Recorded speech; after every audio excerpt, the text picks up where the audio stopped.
Shalom saudaraku yang dikasih Tuhan. Kasih karunia Tuhan senantiasa melimpah atas setiap kita. Ya, tetap saya ingatkan, ayo kita taat kepada protokol kesehatan ya.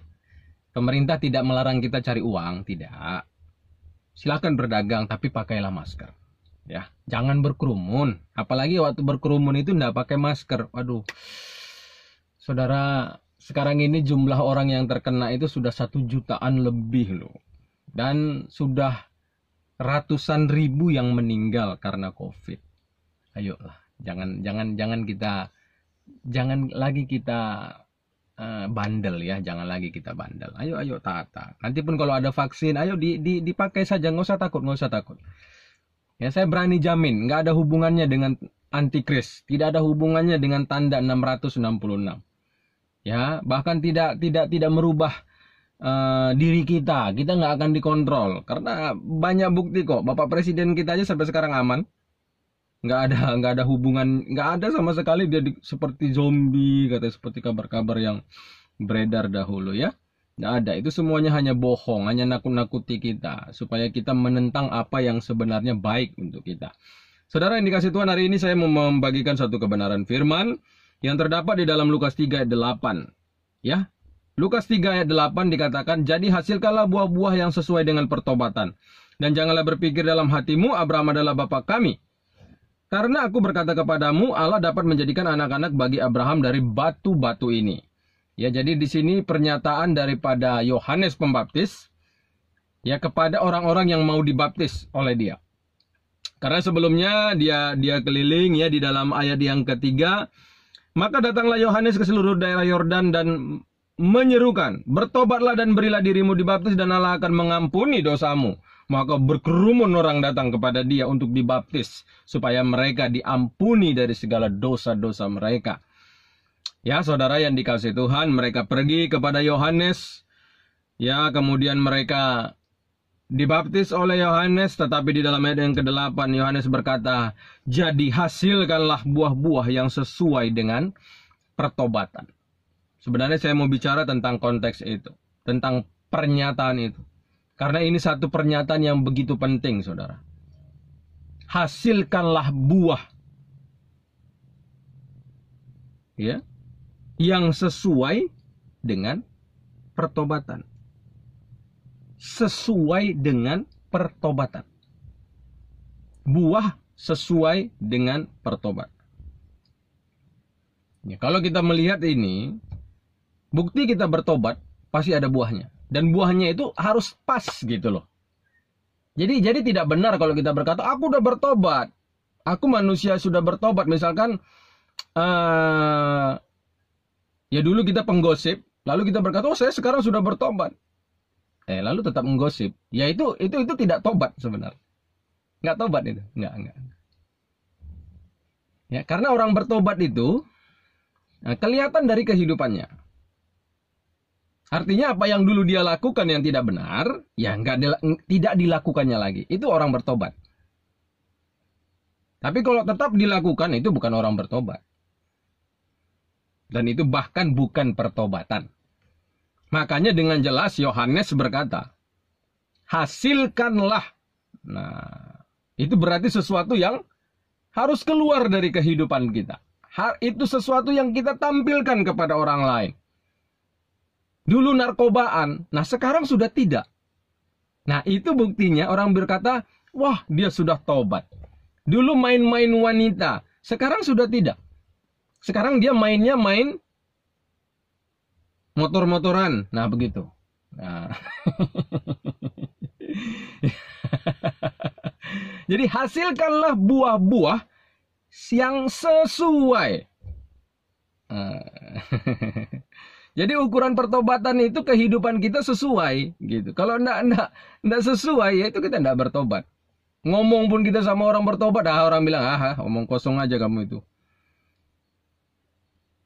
Aku mau bertobat, misalkan. Ya tapi tetap aja dipegang yang enggak benar. Ya itu berarti kamu enggak mau bertobat. Udahlah, enggak usah beralasan. Kadang-kadang saya lihat alasan demi alasan selalu ditampilkan. Makanya orang-orang yang beralasan itu enggak akan pernah berubah. Sampai kapanpun dia nggak akan pernah berubah. Karena dia selalu mengandalkan alasannya. Selalu beralasan. Sama seperti Saul kan. Beralasan. Makanya nggak tobat-tobat. Tobatnya pun tobat palsu dia. Tobat istilahnya. Hari ini tobat, besok kumat. Nah, itu sebenarnya ingin bertobatnya itu hanya sekedar satu cara untuk supaya dia kelihatan benar aja sebenarnya ya. Jadi hasilkanlah. Makanya hari ini saya mengambil satu tema, statusmu haruslah kehidupanmu. Ya, status di sini bukan berarti tulisan status, bukan. Tetapi status itu merupakan diri kita sendiri. Siapa diri kita itu akan diperlihatkan dari kehidupan kita. Makanya tadi dikatakan tunjukkanlah buah-buah, hasilkanlah buah-buah yang sesuai dengan pertobatan. Jadi tidak bisa berbeda. Nah, status saya haruslah kehidupan saya. Karena apa? Kehidupan saya itu, apa yang saya tampilkan itu, baik mungkin dari kehidupan sehari-hari, dengan apa yang saya tuliskan di dalam Facebook, status-status yang saya buat, itu menunjukkan siapa diri saya. Nah, harus seperti itu. Itu kira-kira maknanya. Statusmu haruslah kehidupan. Meskipun untuk menjadikan kehidupan kita sesuai dengan status kita, itu perlu proses memang. Memang perlu proses.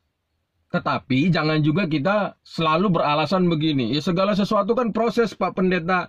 Udah bertahun-tahun, saudara. Tapi dipegang terus tuh yang nggak benar tadi. Ya itu sebenarnya ya kita nggak mau lepaskan yang tidak benar itu. Bukan soal prosesnya. Proses bisa cepat sebenarnya. Tergantung kita. Contoh.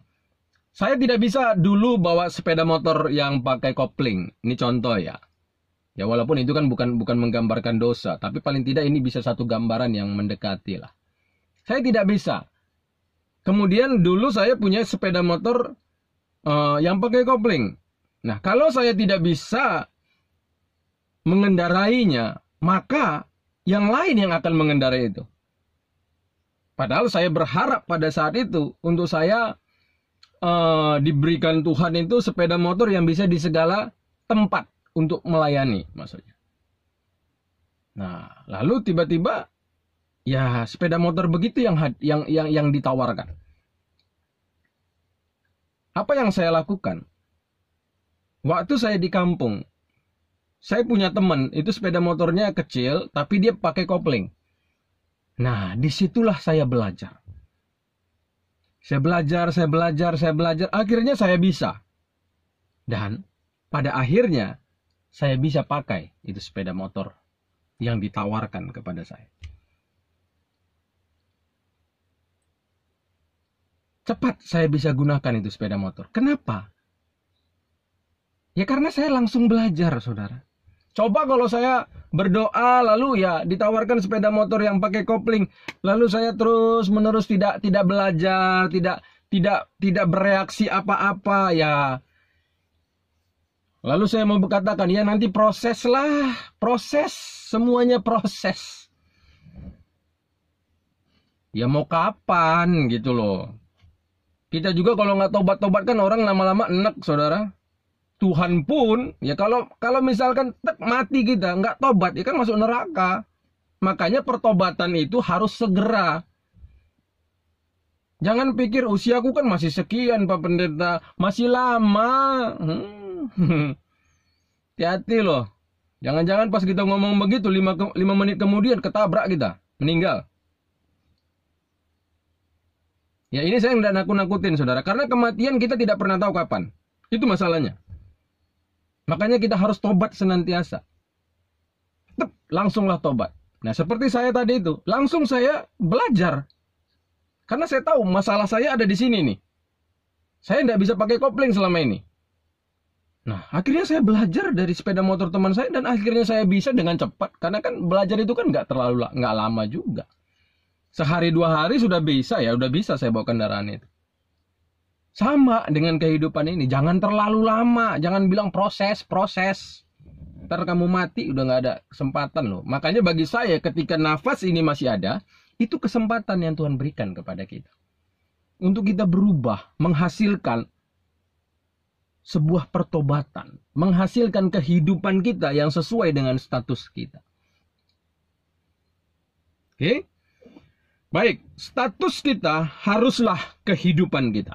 Statusmu haruslah kehidupanmu. Jadi mulai hari ini kita harus berkata kepada diri kita, oh statusku kan ini, maka aku harus berlaku seperti statusku.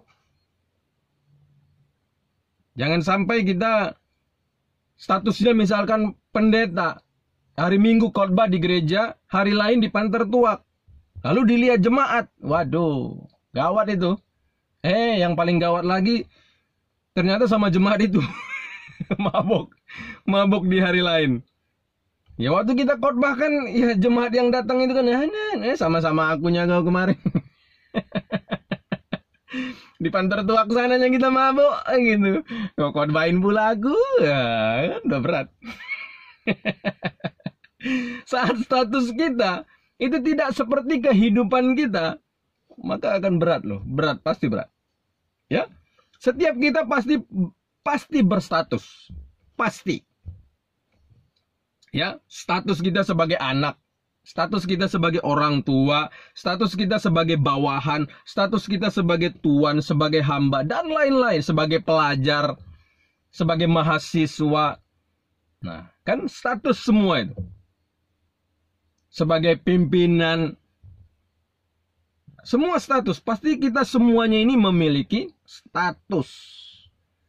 Walaupun bukan kedudukan ya, bukan sebuah jabatan, tapi kita pasti semua punya status. Cuma masalah yang terjadi adalah kita hanya memiliki status, tapi tidak memiliki sikap seperti status itu. Artinya kehidupan kita tidak seperti status kita. Ini masalah. Dan inilah yang harus kita perbaiki semuanya. Makanya Yohanes Pembaptis pun berkata, hasilkanlah buah-buah. Bukan hanya buah, tapi buah-buah. Berarti banyak. Buah-buah yang sesuai. Ingat ya, kata kuncinya yang sesuai. Nggak sesuai, nggak cocok. Berarti kamu bukan orang bertobat. Saat mereka dibaptis pun, pada saat itu, setelah itu mereka berbuat dosa lagi, enak-enak dengan dosa, ya tetap mereka bukan orang yang bertobat sebenarnya. Meskipun baptisan itu membersihkan kita, itu lambang dari pembersihan dosa.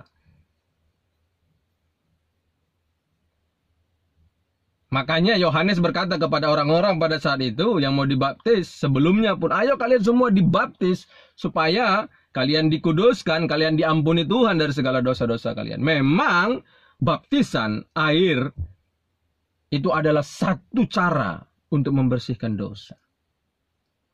Bahkan sampai hari ini pun kita memakai itu. Tetapi sebenarnya sebuah pembersihan dosa yang sebenarnya adalah saat kita itu mengeluarkan buah-buah yang sesuai dengan pertobatan kita. Kalau dosa kita sudah dibersihkan melalui baptisan, jangan lagi hidupi dosa itu, gitu. Nah, masalah yang terjadi dalam hidup ini adalah kita hanya memiliki status, namun tidak memiliki sikap seperti status itu. Contoh-contoh, kita berstatus anak. Ya, kita berstatus anak, namun tidak bersikap sebagai anak. Salah satu contohnya kita bisa lihat di dalam kitab 1 Raja-Raja. Ya, 1 Raja-Raja yang ke-1, 1 Raja-Raja 1, ayat yang ke-5. Lalu Adonia, anak Hagit, meninggikan diri dengan berkata, aku ini mau menjadi raja. Ia melengkapi dirinya dengan kereta-kereta dan orang-orang berkuda, serta 50 orang yang berlari. di depannya. Ini situasinya, Daud itu sudah tua dan sakit-sakitan. Bahkan orang mencari seorang wanita Sunem, wanita yang masih muda, supaya bisa menemani dia untuk memberikan, ya maaf, kehangatan kepada Daud. Karena tubuhnya udah dingin sekali. Nah, jadi Daud ini situasinya udah menjelang-menjelang ya kembali ke rumah bapa. Begitu. Adonia adalah anak kedua sebenarnya. Cuma setelah Absalom meninggal dia jadi anak pertama. Ya. Nah, secara sistem kerajaan, maka anak pertama itu bisa diangkat menggantikan bapaknya menjadi raja. Adonia tahu bapaknya sakit. Nggak mungkin dia nggak tahu. Karena Adonia bukan berada di dunia yang lain, tidak. Bukan berada di daerah yang lain, tidak. Ya berada di situ juga. Pasti dia tahu bapaknya sedang sakit. Tetapi, apa yang dilakukan Adonia? Dia mulai mengangkat dirinya sebagai raja. Dia mulai membanggakan dirinya. Nah, nanti aku yang menggantikan ini. Aku yang akan jadi raja nih. Loh. Bapaknya sedang sakit. Karena dia berpikir, ya sudah pasti saya ini yang akan naik. Nah, jadi sudah mulai dia siapin, udah mulai dia panggil orang-orang untuk arak-arak dia menjadi raja, keliling-keliling mungkin kerajaan itu. Padahal ya, raja itu status raja jatuh kepada Salomo, kan begitu. Itu bentuk hukuman Tuhan sebenarnya. Ini manusia yang statusnya anak, tapi kehidupannya bukan kehidupan seorang anak. Ya. Bapakmu susah kok kau senang, kan gitu. Nah, ini juga jadi satu pelajaran buat kita anak-anak ya. Kita yang masih berstatus anak, masih ada orang tua kita. Entah pun tinggal mama kita ataupun tinggal bapak kita, ataupun lengkap dua-duanya. Ayo jangan kita jangan kita hanya berstatus anak. Lihat kakak, oh anak gitu. Tapi gaya hidup bukan anak. Nah, itu makanya Yohanes Pembaptis berkata, jangan kamu mengira kamu bisa berkata, oh kami ini anak Abraham. Oh, Tuhan bisa, Allah bisa membuat anak-anak bagi Abraham dari batu ini, kata. Karena status anak itu kelihatan dari sikapnya sebagai anak.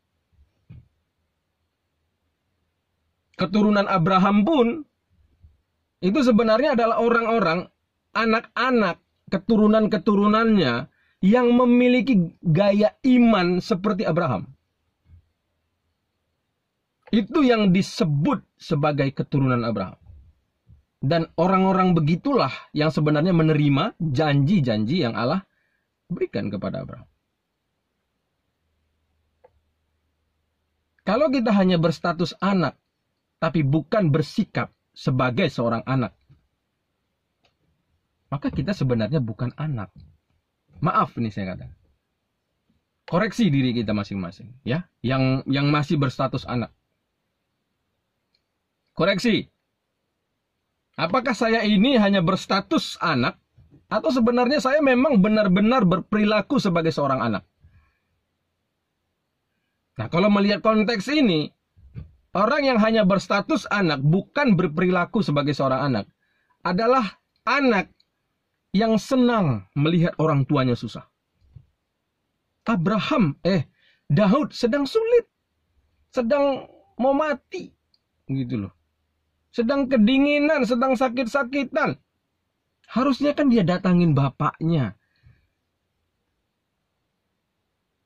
Ya, apa yang harus dia lakukan untuk bapaknya menjelang akhir kehidupan dari bapaknya. Tapi tidak dilakukan kan. Justru angkat diri di luar sana. Itu kan sama saja menghina bapaknya dia.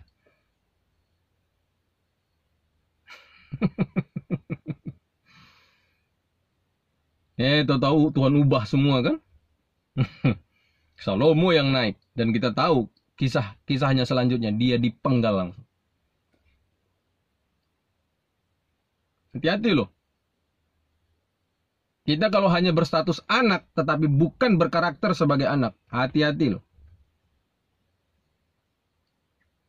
Itu bukan anak gitu. Maaf saya gunakan kata ini. Itu anak kurang ajar. Itu anak kurang ajar.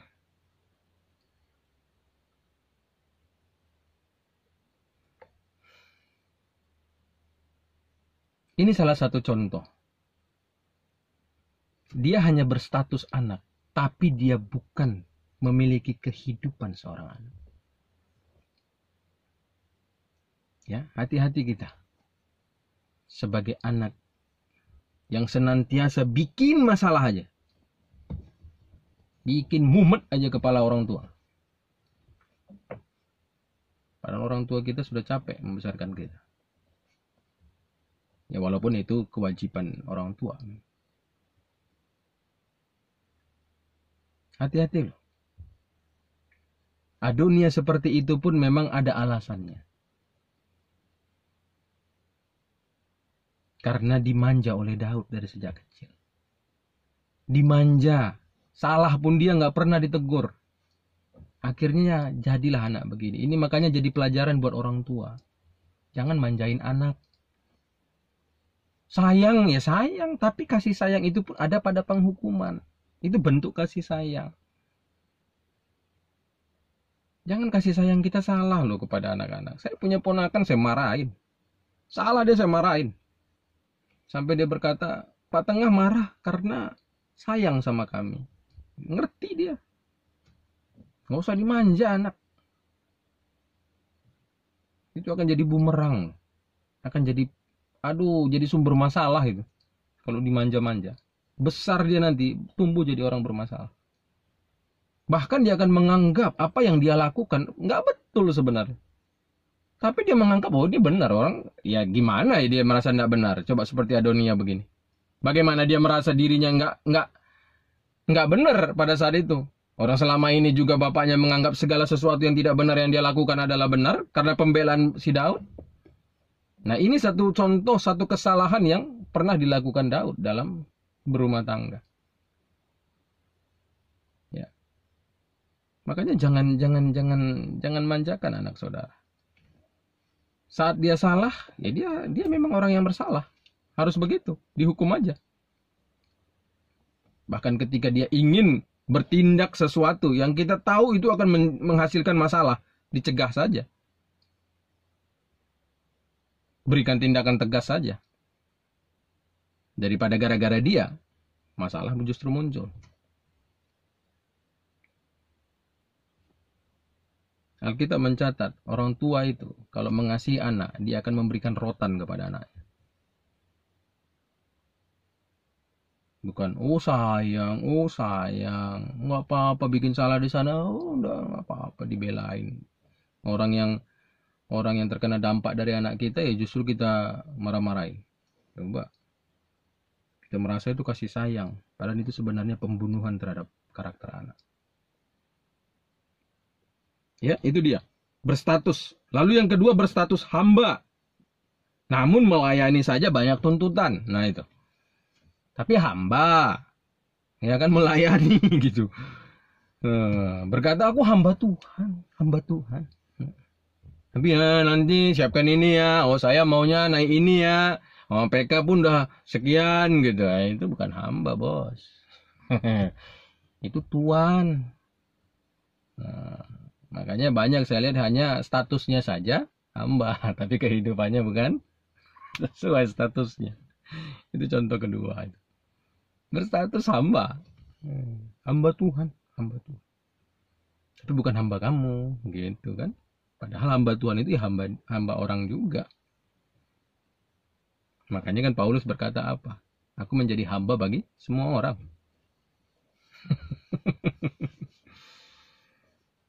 Ya, status pekerja, namun tidak bertanggung jawab dengan pekerjaan. Nah, misalkan saya ya kerja di kantor, tapi saya ya Nggak saya tanggung jawabi, nggak fokus kepada pekerjaan. Ngobrol sana, ngobrol sini. Ya, ngabis-ngabisin jam aja cuma di situ.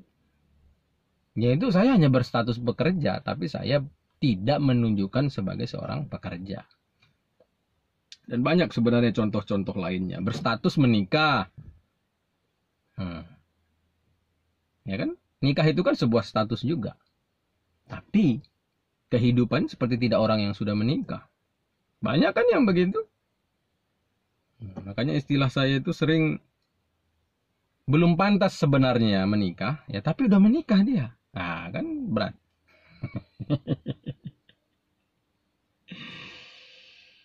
Ini ya, ini masalah ini. Nah, ini ayo kita perbaiki lah supaya jangan muncul masalah-masalah. Karena sebenarnya masalah itu hadir karena diri kita sendirinya.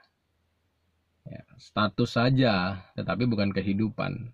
Nah, apa yang kita tampilkan tidak cocok gitu, tidak cocok dia dengan status yang kita miliki. Kita bilang tobat, tapi gaya hidup kita bukan orang bertobat. Nah, itu kan sulit ya, sulit itu saudara. Nah, yang terakhir adalah bagaimana supaya status kita menjadi kehidupan kita. Bagaimana supaya status kita itu menjadi kehidupan kita? Cuma satu saudara, sadar diri. Udah, itu aja. Sadar, oh aku anak ya. Iya. Aku harus begini dong sebagai anak. Oh, aku hamba ya. Oh, berarti aku harus begini. Sadar aja. Masalahnya kan cuma satu, nggak sadar diri. Hanya di situ. Apa dampaknya ketika kita menjadi orang yang status kita itu sesuai dengan kehidupan kita? Yang pertama, kita tidak nyusahin orang. Nah, begitu. Kita pasti tidak akan menyusahkan orang lain. Saat kita sadar status kita apa. Dan apa yang kita lakukan sesuai dengan status yang kita miliki. Maka kita tidak akan menyusahkan orang lain. Tapi kalau kita tidak menyadari itu, kita akan menyusahkan orang lain.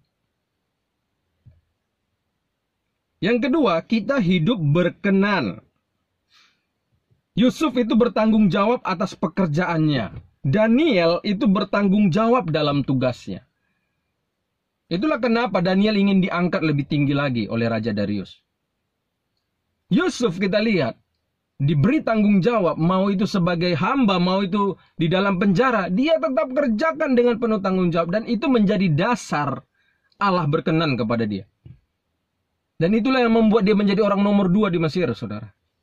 Jadi Tuhan memilih seseorang itu tidak sembarang loh. Kita aja sebenarnya memilih orang itu sembarangan. Coba pakai sistem Tuhan, pasti orang yang tepat yang kita tempatkan. Memilih seseorang pun itu pasti tepat. Nggak pakai perasaan karena keluarga dan segala macam, enggak. Tapi kualitas. Ya. Yusuf itu bertanggung jawab. Daniel bertanggung jawab. Sehingga dia berkenan, berdua itu orang-orang yang berkenan di hadapan manusia maupun di hadapan Tuhan. Nah, ini dampaknya kalau status kita itu sesuai dengan kehidupan kita. Lalu yang berikutnya adalah kita hidup berdampak buat orang lain. Hidup kita itu jadi dampak, jadi teladan, jadi contoh buat orang lain. Dan itu merupakan buah juga.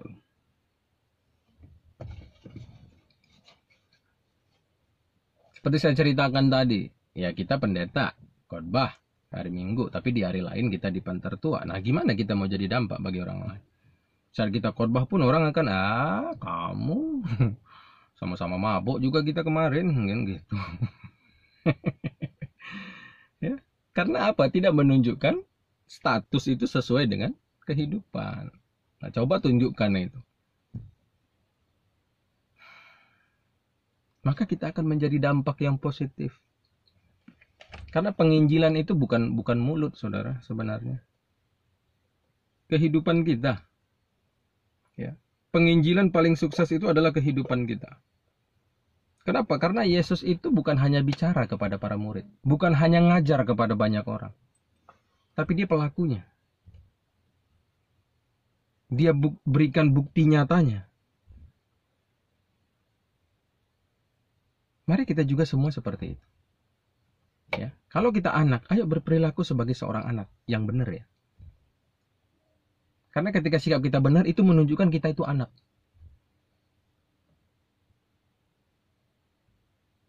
Kalau kita ini hamba, pelayan, ayo sadar, aku ini hamba. Sehingga ketika melayani pun PK sekian gak ribut. Mau dibikin tidur di mana ya gak ribut.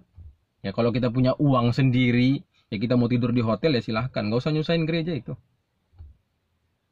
Tapi kalau gereja itu memang ya sudah menyediakan bagi kita bukan karena kita minta, ya itu lain cerita.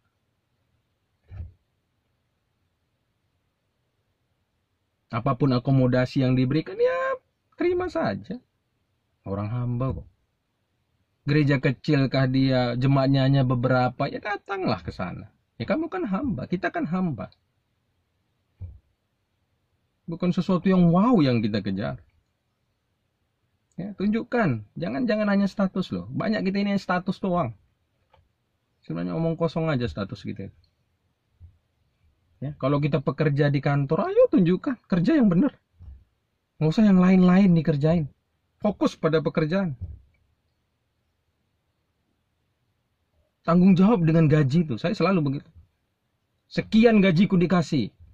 Setiap bulan itu dikeluarkan untuk saya. Saya tanggung jawab itu. Makanya saya di kantor itu bukan cari cewek. Bukan cari pasangan. Bukan. Bukan ngobrol sana sini. Ya fokus saja sama pekerjaan udah. Memang itu tanggung jawab saya kok. Saya harus sadari statusku ini. Ya saya harus mengerjakan ini semuanya. Itu menunjukkan status saya. Dan yang lain-lain juga. Yang menikah. Yang pacaran. Ingat statusmu pacar orang. Ya jangan lagi kau main mata dengan yang lain. Dan status-status yang lainnya. Harus sadar kita. Dan kita perlihatkan mulai hari ini statusku adalah kehidupanku. Harus menjadi kehidupanku. Kalau kita ini orang-orang percaya kepada Kristus, orang-orang yang mengandalkan Yesus, menjadikan Yesus sebagai Tuhan dan Juru Selamat, ayo tunjukkan dong dalam kehidupan kita. Tinggalkan dosa itu. Jangan hidup terus seperti orang dunia, lalu merasa, ya aku ini adalah anak Tuhan. Nah ini kan repot. Nggak cocok saudara. Ya, ayo kita bertobat sama-sama ya. Hasilkanlah buah-buah yang sesuai dengan pertobatan. Tuhan Yesus memberkati kita semua dan kiranya saudara diberkati. Amin.